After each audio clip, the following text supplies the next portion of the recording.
అడుగు బలహీన వర్గాల ఏమన్నా డిమాండ్స్ ఉంటే, హక్కులు ఉంటే, కోడ్ ఉంటే ప్రజలకు తెలియజేస్తారనుకొని ఇక్కడ ప్రెస్ మీట్ పెడతాము. కానీ ఇంత ఘోరంగా ప్రజాస్వామ్యం ఈ సిస్టమ్ పార్టీలు చూడబోతేనేమో అట్లా ఉన్నాయి.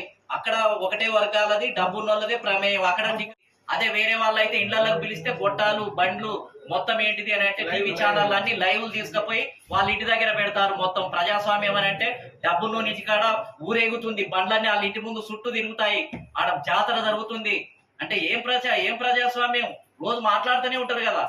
ఏమి అడిగేటోడు లేకనా? మొత్తం ప్రెస్ వాళ్ళని అడిగేటోడు లేకనా? బడుగు బలైన వర్గాలంటే చులకనా? రాజకీయ పార్టీలన్నీ కూడా చులకనగానే చూస్తున్నాయి.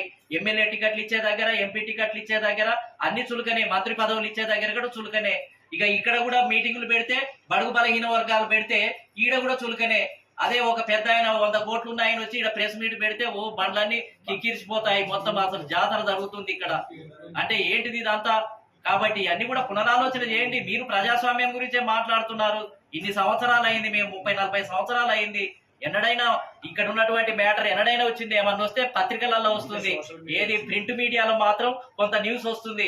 కనీసం వాళ్ళన్నా కనీసం కూర్చొని ఒక గింత ముక్కైనా రాస్తారు, కొంతనన్నా కొంత ఆ పత్రికలే నయం. ఎలక్ట్రానిక్ మీడియా అయితే మొత్తం ఏంటిది అని అంటే అసలు మొత్తం బ్యానే.